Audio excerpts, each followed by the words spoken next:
In this DaVinci Resolve tutorial, you'll learn how to create this super clean, bouncy text animation using Anim Curves. So without wasting any time, let's begin. Alright, I'm inside Fusion, and I've already added a background. Now let's get our text node from here and connect it after the background like that. And in the inspector menu, customize it however you like.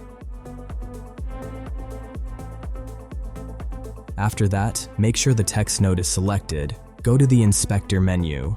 Right-click in the text area and select Follower. Then switch to the Modifiers menu.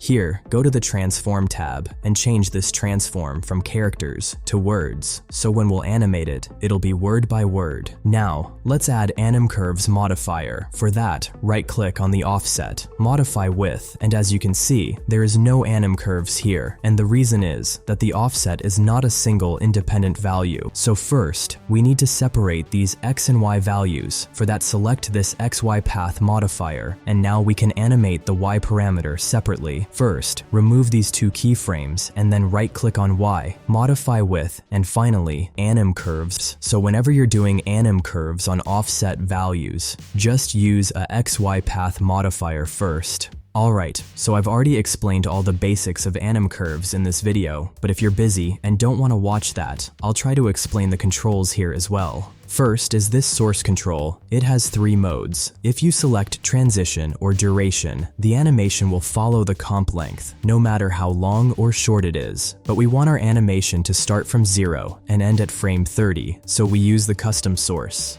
And now you'll see this input option. So I'll put my playhead at frame 0 and add a keyframe to this input. Then I'll come to frame 30 and add another keyframe, and on this one, I'll set the input value to 1. And now our animation will only exist between frames 0 and 30, but the position of the animation isn't correct. For that, we use these scaling parameters, scale and offset. Think of them as the starting position and ending position of your animation. Scaling is the end position, and offset is the starting position, so I'll adjust them to get the desired position.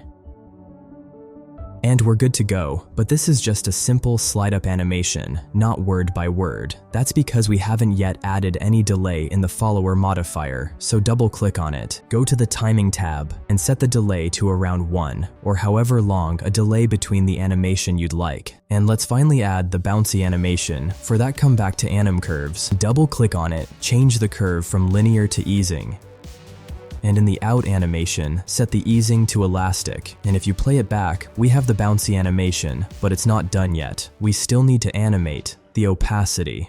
For that, go back to the follower, and in the shading tab, add keyframes to opacity, one at 0 and the second at frame 30. And on the first keyframe, set opacity to 0. Then go to the spline editor and select opacity. Click this button to see the keyframes, select both of them, right-click, ease, and select out cubic. Now let's see how it looks.